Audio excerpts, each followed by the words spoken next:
السلام علیکم ورحمۃ اللہ وبرکاتہ۔ نحمدہ ونصلی علی رسولہ الکریم، اما بعد، فاعوذ باللہ من الشیطان الرجیم، بسم اللہ الرحمن الرحیم۔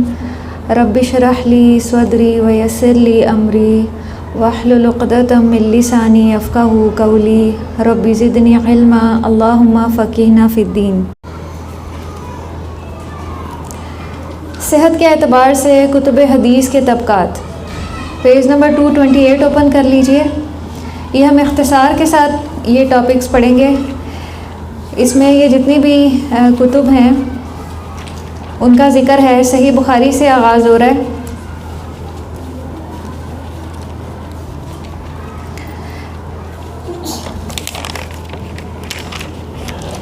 صحیح بخاری کا پورا نام،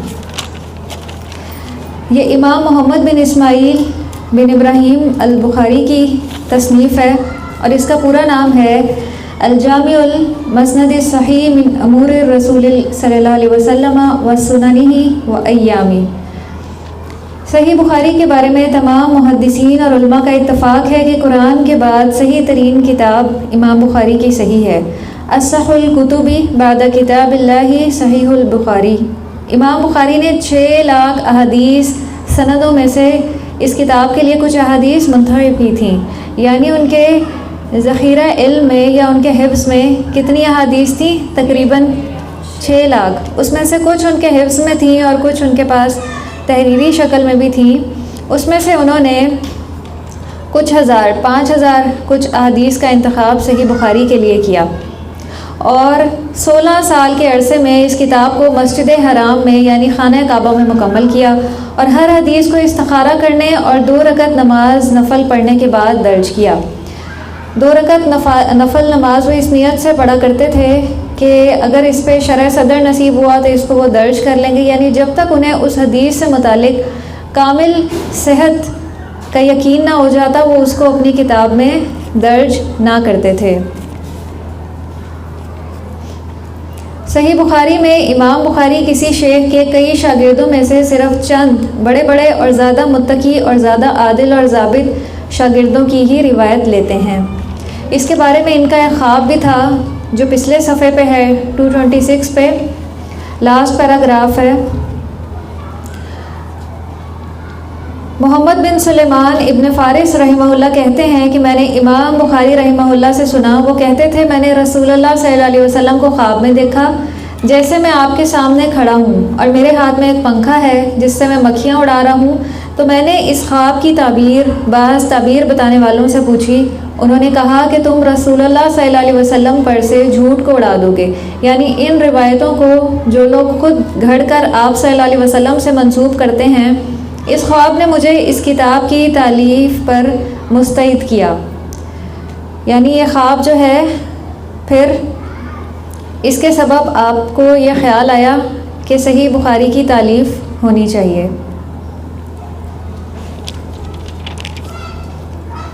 پھر اگلے صفحے پہ دیکھیے کہ امام دارقطنی نے بخاری و مسلم کی 210 احادیث پر تنقید کی، لیکن حافظ ابن حجر عسقلانی نے فتح الباری کے مقدمے میں ان تمام اعتراضات کا شافی جواب دے دیا۔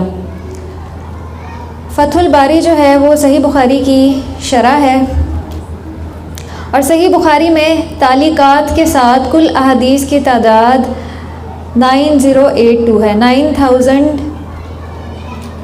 اور کچھ احادیث ہیں اوپر 82۔ تعلیقات سے مراد وہ حدیثیں ہیں جن کی سند میں بعض راویوں کا ذکر حذف کر دیا گیا ہو، جس کو معلق حدیث بھی کہتے ہیں، جس کے شروع میں چین نہ ہو۔ جیسے مثال کے طور پہ امام بخاری اور ابن عباس رضی اللہ عنہ کے درمیان راوی موجود نہ ہوں، حذف ہوں، شروع سے حذف ہوں، تو ایسی جو احادیث ہیں وہ معلق احادیث کہلاتی ہیں۔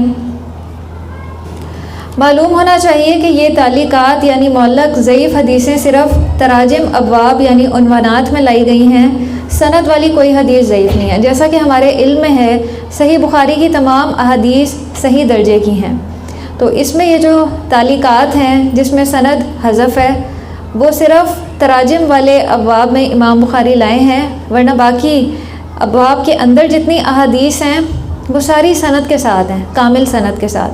تو ایک حدیث جب تک وہ اس کی سند ہمارے سامنے کامل نہیں ہوگی اس کو قبول نہیں کیا جائے گا. ٹھیک ہے، اگر سند میں انقطاع ہے تو ایسی حدیث کیا ہے؟ ایسی حدیث ضعیف ہے. جب تک ہمیں کسی اور کتاب میں اس کی مکمل سند نہیں مل جاتی اس حدیث کو محدثین قبول نہیں کرتے. یہ صحیح حدیث کا ایک کرائیٹیریا ہے. پھر مقرر احادیث کے ساتھ روایات کی کل تعداد 7275 ہے اور تکرار کے بغیر احادیث کی تعداد علامہ قاسم الرفاعی رحمہ اللہ کی تحقیق اور ترقیم کے مطابق 2360 ہے. تو اس طرح اگر ان 7000 احادیث میں سے تکرار نکال دیا جائے تو یہ 5000 کچھ بنتی ہیں. صحیح بخاری میں 22 ثلاثیات ہیں. اور یہاں پہ آپ کو اس کا بھی تھوڑا سا کنسیپٹ دینا چاہوں گی ثلاثیات اور رباعیات کا کہ یہ کیا ہے. آپ کو یہ علم میں ہے کہ پہلی صدی ہجری کا دور جو ہے وہ صحابہ اور تابعین کا دور ہے، پہلی صدی جو ہے، اور 70 ہجری کے بعد گنتی کے چند صحابہ کرام رضی اللہ عنہم رہ گئے تھے اور تابعی کی سند ایک واسطے سے یا دو واسطے سے رسول اللہ صلی اللہ علیہ وسلم تک پہنچ جاتی تھی اتنی آسانی سے. ایسی حدیث جو ہے ان کو ثنائیات کہا جاتا ہے جو ایک یا دو واسطوں سے نبی صلی اللہ علیہ وسلم تک پہنچ جائے.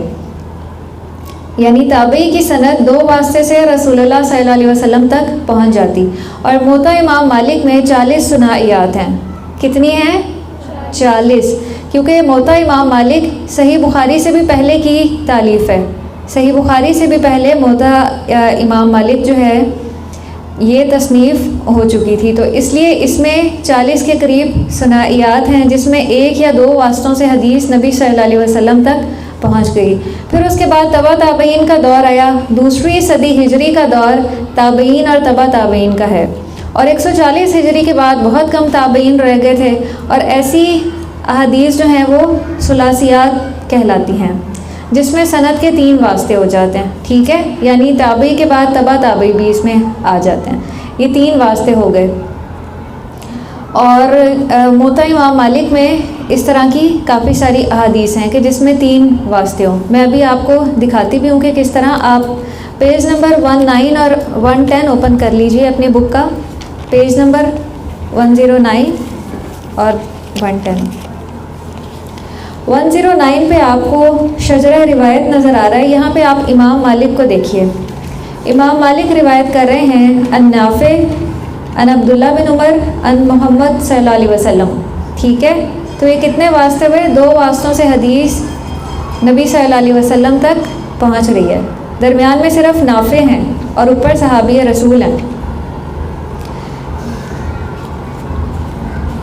پھر پیج نمبر 110 پہ دیکھیے، 111 پہ دیکھیے. امام مالک روایت کر رہے ہیں ان امام زہری ان انس بن مالک ان محمد صلی اللہ علیہ وسلم. تو درمیان میں صرف ایک راوی ہیں امام زہری. سند اتنی شارٹ ہے کیونکہ امام مالک جو ہیں وہ تبع تابعین میں سے ہیں. اسی لیے ان کی جو تصنیف ہے موطا امام مالک، اس میں جتنی بھی مرفوع احادیث ہیں وہ ساری صحیح درجے کی ہیں جس طرح صحیح بخاری میں ہے. ٹھیک ہے، موطا امام مالک کی جتنی بھی مرفوع احادیث ہیں وہ ساری صحیح درجے کی ہیں. پھر اس کے بعد جب تبع تابعین کا دور آیا تو اس دور میں جو احادیث تھی وہ رباعیات شمار ہونے لگی. سند کے 4 واسطے ہو گئے. ٹھیک ہے، ایسی احادیث جن میں سند کے 4 واسطے ہوں رباعیات کہلاتی ہیں. اور پھر جیسے جیسے زمانہ آگے بڑھتا گیا سند بھی کچھ لمبی ہو گئی تو یہ خماسیات تک سند گئی ہے، یعنی سند کے 5 واسطے. تبع تابعین کے بعد بھی جو دور آیا اس میں جو احادیث ہیں وہ خماسیات کہلاتی تھیں. سند کے 5 واسطے ہو گئے تھے تب تک. اور یہی وہ دور ہے جب ضعیف اور موضوع احادیث کا فتنہ بھی کھڑا ہونا شروع ہو گیا تھا. بہت سے راویوں نے خود سے اٹھ کے احادیث کو نبی صلی اللہ علیہ وسلم سے منسوب کرنا شروع کر دیا تھا. تو یہاں پہ پیج نمبر 228 کے اوپر جو ذکر ہے ثلاثیات، تو ثلاثیات کن احادیث کو کہا جاتا ہے؟ جس میں 3 واسطے ہوں. اور صحیح بخاری میں تقریباً 22 ثلاثیات ہیں.